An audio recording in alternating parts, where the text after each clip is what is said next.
Hi, folks. My name is Roshan Padmanabhan. I'm a senior program manager with the Microsoft 365 customer experience team. Welcome to the Microsoft 365 network connectivity video series.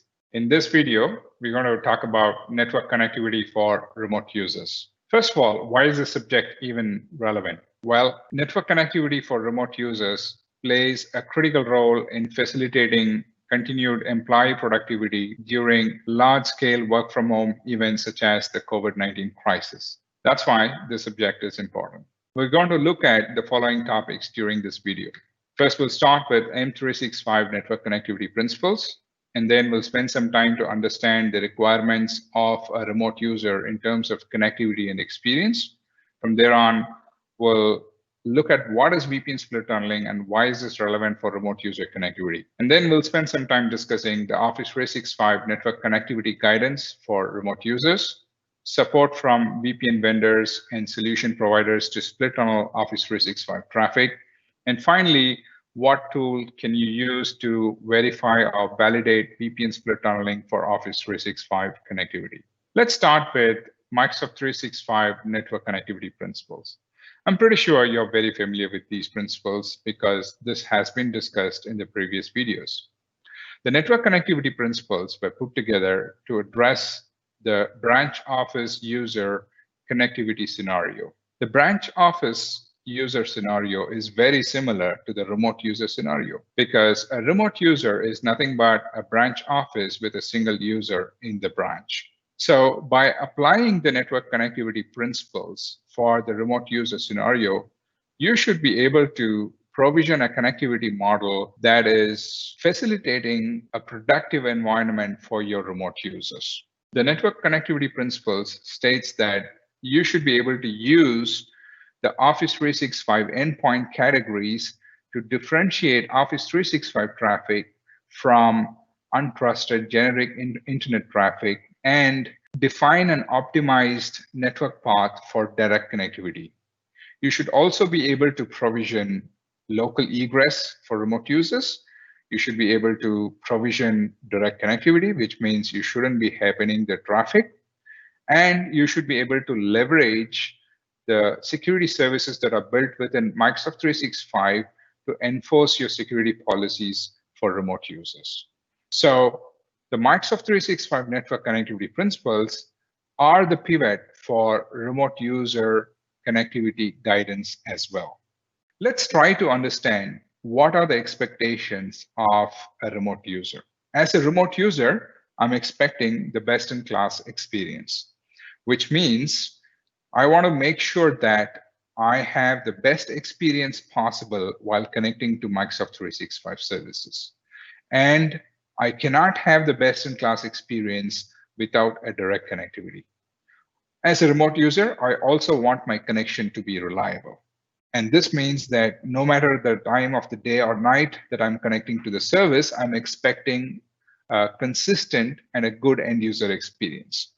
As a remote user, I want to be productive. I want to focus on the task in hand and not worry about the quality or the experience that is going to impact my collaboration with my colleagues and dilutes my productivity.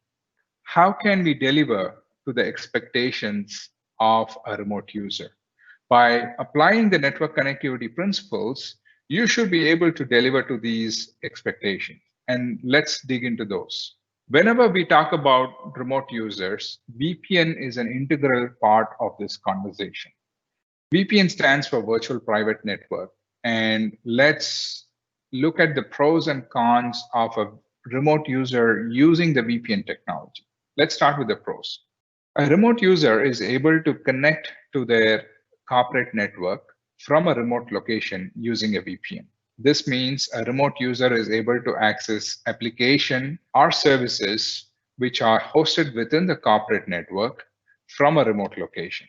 Typically, these applications or services are not accessible directly from the internet. Now to the cons.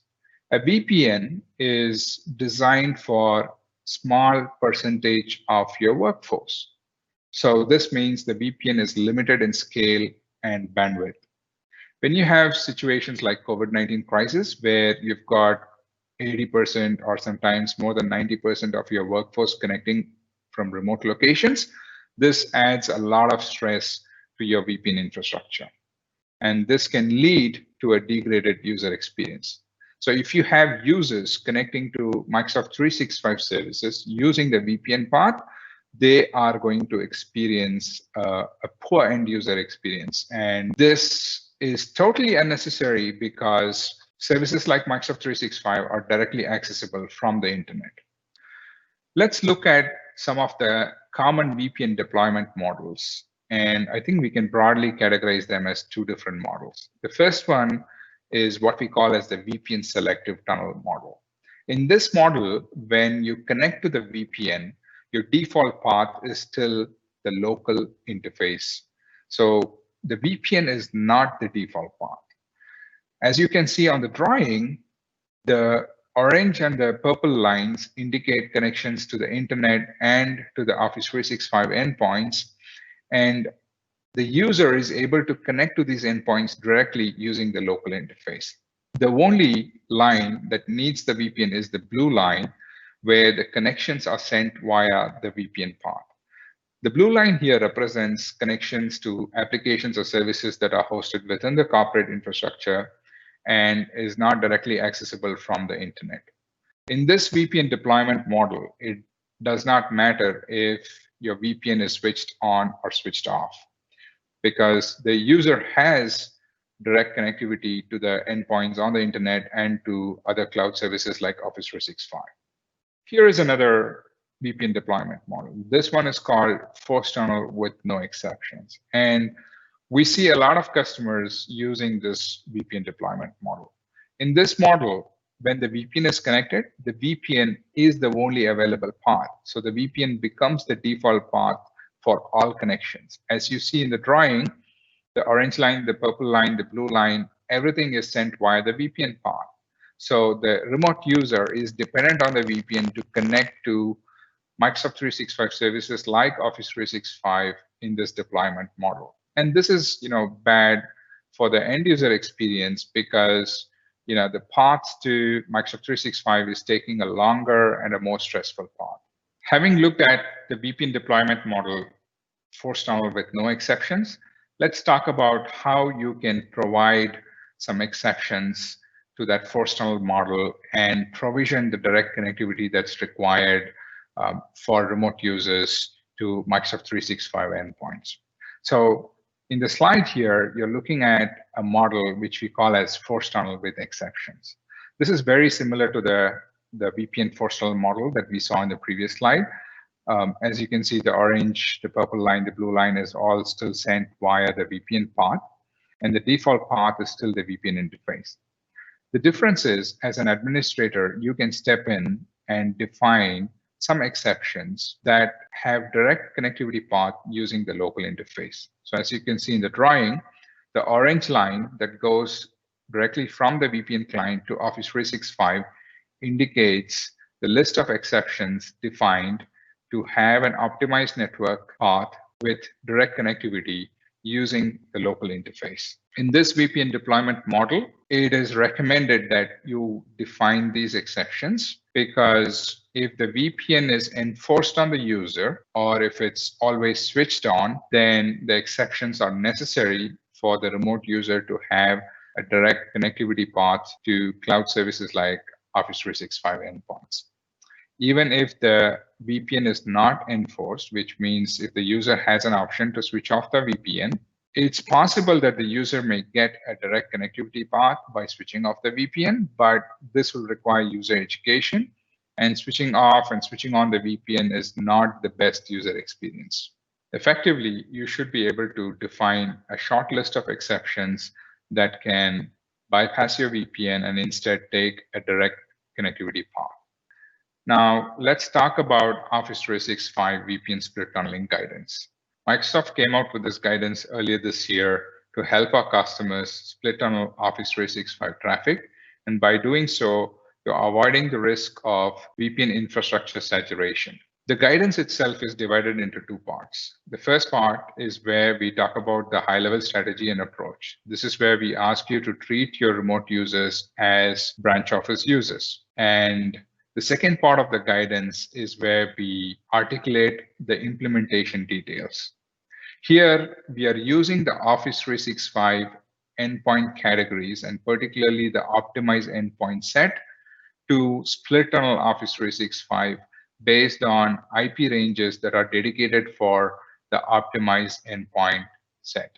By providing a direct connectivity path to the optimized endpoint set, you are not reducing or lowering the security posture for your VPN implementation, because the connections to the internet or the connections to untrusted endpoints or even the connections to Office 365 endpoints that are outside the optimized category is still going via the VPN path, and you are in full control of the traffic.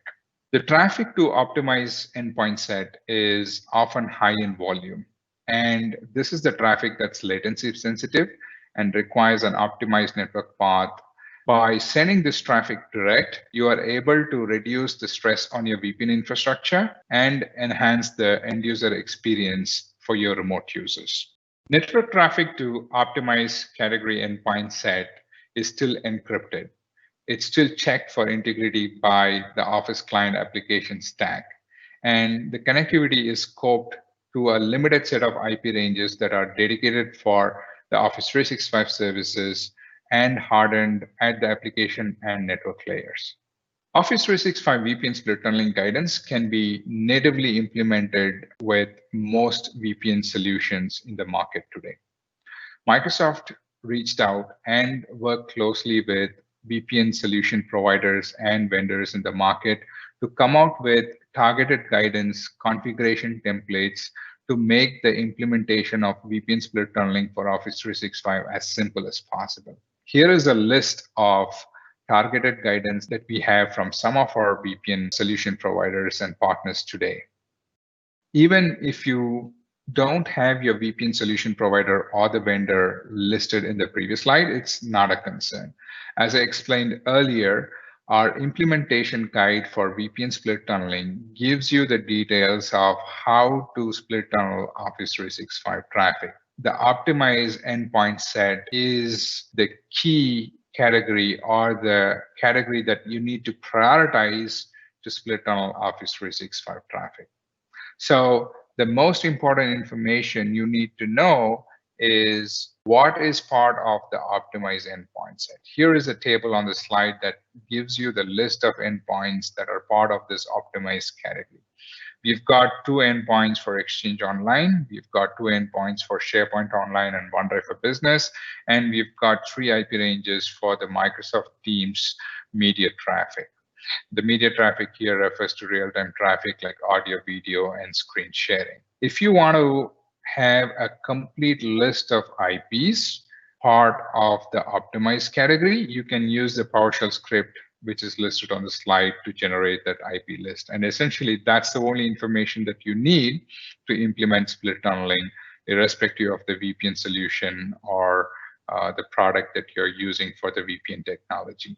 Just keep in mind that these IPs are bound to change. We do have a monthly cadence, and you can use the endpoints web service to keep up with the changes and query the changes automatically as soon as we publish them.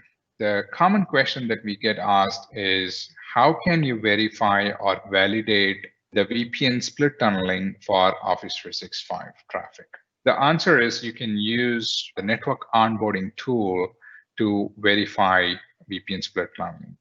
You can access this tool by going to connectivity.office.com. It's a browser-based tool. The purpose of this tool is to help our customers check their alignment with the network connectivity principles. But the tool also has 2 capabilities for remote users. First, it is able to detect the presence of a VPN. It can tell you if it's a selective VPN tunnel or if it's a forced VPN tunnel.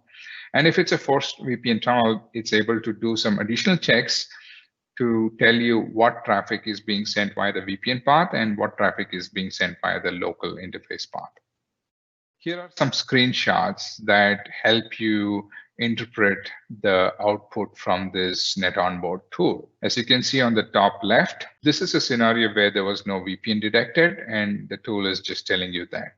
On the bottom right, you've got a screenshot where the tool has detected the presence of a force-tunnel VPN, and it's telling you that the Exchange Online, SharePoint Online, and the Microsoft Teams traffic is all being sent via the VPN path. And obviously, this is not good for the end user experience.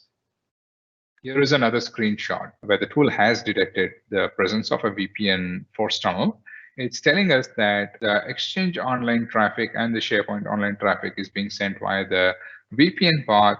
However, the Microsoft Teams traffic is being split out and sent via a direct connectivity path. Let's look at some demos which will help you with the usage of this tool and interpretation of its results for remote users. Let's go ahead and look at a demo for connectivity.office.com. So I'll open the browser and I'm going to connectivity.office.com, and we can run this tool by clicking on the locate me icon here. That's going to locate my location automatically if the location services are enabled on your machine. If not, you can type in your location manually. Now the tool has done some basic test, and VPN detection is not part of this basic test. We need to run the advanced test. And before we do that, I just want to show you quickly that at this point, I'm not connected to any VPNs. I'm just connected to my Wi-Fi interface at home. And if I look at the routing table, you will notice that I've just got one default route, and that is on my Wi-Fi interface, which is interface index 24. So let me show you my interface table as well. So here you can see that I've got my Wi-Fi interface connected, and my interface index is 24, and that's the only default route I have for connectivity to internet. So at this stage, if I go ahead and run the advanced test in the tool for the VPN split tunneling detection, so let me go ahead and do that by typing in my Office 365 tenant name and clicking on run test. And that's going to download this exe file, and running this exe file is going to trigger the advanced test that we need for VPN split tunneling detection. And you'll see in a second that this is going to trigger those advanced tests. And you can see that the tests are now in progress. There's a bunch of tests that we run, and it usually takes a couple of seconds for the tool to finish all the tests. You can see that the testing is now in progress. But we don't have to wait for all the tests to complete. I think the VPN detection should have completed by now. So I'm going to minimize this and go into the details and solutions page to look at what's the result of the VPN. So here you can see the VPN is not detected, rightfully so, because I'm not connected to any VPN at this stage, and that check has passed successfully. So this is what we expect in the case of no VPN being present. Let's go ahead and look at a scenario where the tool is detecting the presence of a VPN. So in order to show you that, I've connected to my corporate VPN. So you can see my MSFT VPN is connected. This is a VPN selective tunnel. So which means even though I've got my VPN connected, my default path is still going to be my local interface path, which is my Wi-Fi path. So I should have direct connectivity to Office 365 services. And it's only some selected traffic or predetermined traffic that is going to take the VPN path. And these are primarily for resources within the corporate network. So I've gone ahead and run this tool, and as you can see here, the VPN is now detected. It's called MSFT VPN, and the tool has gone ahead and performed some additional tests for the VPN split tunneling, and it's found that my Exchange Online Optimize is split out. My SharePoint Online Optimize is selective tunneled, and Microsoft Teams Optimize is split out. So which means that At this stage, all my Exchange Online and all my Teams traffic is not going via the VPN tunnel. And for SharePoint Online, there's only selective endpoints that are being sent via the VPN path, but the majority of the endpoints are using my local interface path. So this is how the tool has detected the presence of a VPN, but although my VPN is connected, because it's a selective tunnel, I don't have anything to worry at this stage because I've got a direct connectivity to the optimized category endpoints. I wanted to show you a scenario where I'm connected to a VPN force tunnel, and the default path is going to be my VPN path. So here is a situation where I've connected to my MSFT VPN full tunnel, which is a force tunnel VPN. And once I get connected to this VPN, what happens is there is a VPN interface which becomes active. So you can see this in my interface table. And my Wi-Fi, which is basically my local interface, is also active. So since this is a VPN force tunnel, what this is doing is this is also adding default route to my routing table. So you can see there are two default routes, and one is using my local interface. The second is using my VPN interface, and the route using the VPN interface has got a lower interface metric. So pretty much all my network traffic is going to take this particular path, which is my VPN interface path by default. So I've gone ahead and run the network onboarding tool, connectivity.office.com, and I've just finished running this tool, as you can see, and you can look into the results, and it clearly represents that I'm a user who's based in Dubai, but I've got my network egress somewhere in the UK. That's because that's where my VPN server is located for this force tunnel VPN. And in the details and solutions, the tool has detected the presence of a VPN force tunnel. It gives you the name of the VPN. And it is also doing some further checks to check for what traffic is being split tunneled. And it is reporting that Exchange Online, SharePoint Online, and Microsoft Teams, so pretty much all the optimized category set traffic is being sent via the VPN path, which is bad for the end user experience. So that's what the tool is reporting based on this force tunnel VPN test. So you can see that it's pretty simple and straightforward to detect that the user in this particular scenario is going to have a poor end user experience because the path the traffic is taking is a longer and a more stressful path. And the right thing to do here is to split out Office 365 optimized category endpoint traffic. So they've got a direct connectivity path to those endpoints. Here is a scenario where we have once again connected to the VPN force tunneling.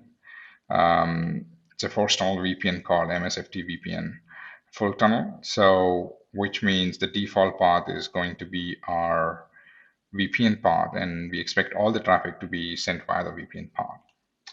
And we can see that this is reflected in the routing table, where we've got two default paths, one via the Wi-Fi interface and one via the local interface. But what you also notice is that there are three routes added to the routing table. So these are for the Microsoft Teams optimize endpoint set IP ranges. As you can see, these are the IP ranges that we use for the Microsoft Teams real-time traffic, like audio, video, and screen sharing. And we have added these routes and we have forced them to use the local interface in order to send the traffic. And we did this by simply following the guidance which is provided in our implementation guidance document for VPN split tunneling. And we have simply used this PowerShell script to put those static routes in the routing table to split tunnel the Microsoft Teams traffic. So in this scenario, I've gone ahead and run the connectivity.office.com tool. You can see that it's still in a VPN force tunneling scenario. So where the user is in a different location, the VPN server is in a different location, and the traffic is being forced via the VPN path in order to connect to the Office 365 services. And in the details and solutions page, the tool has detected the presence of a VPN force tunnel. And it's also gone ahead and done the checks for the split tunnel. And this is where it's telling us that the Exchange Online optimized traffic is tunneled via the VPN path. The SharePoint Online optimized traffic is also tunneled via the VPN path, whereas the Microsoft Teams optimized traffic is split out. So this is due to the static routes that has been added to the routing table.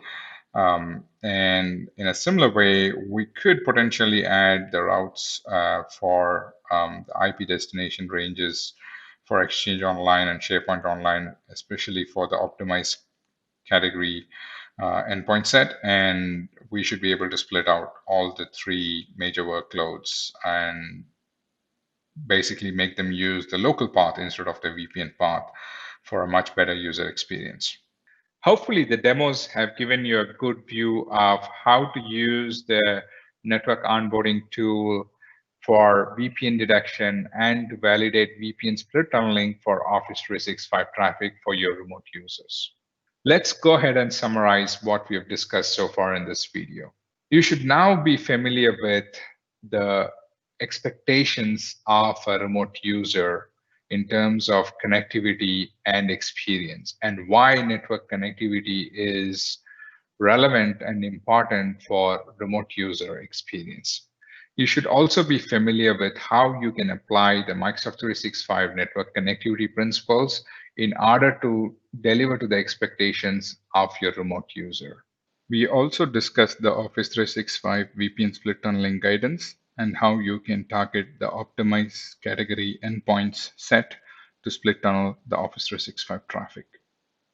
By doing so, you are able to deliver the best-in-class, reliable, high-performing, and productive experience for your remote users.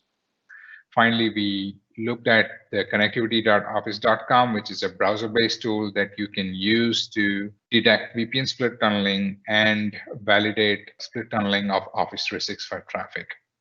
Here are some resources that has been used in this video for your reference. I put them on the slide. Hope you found this video useful. Thank you for tuning in.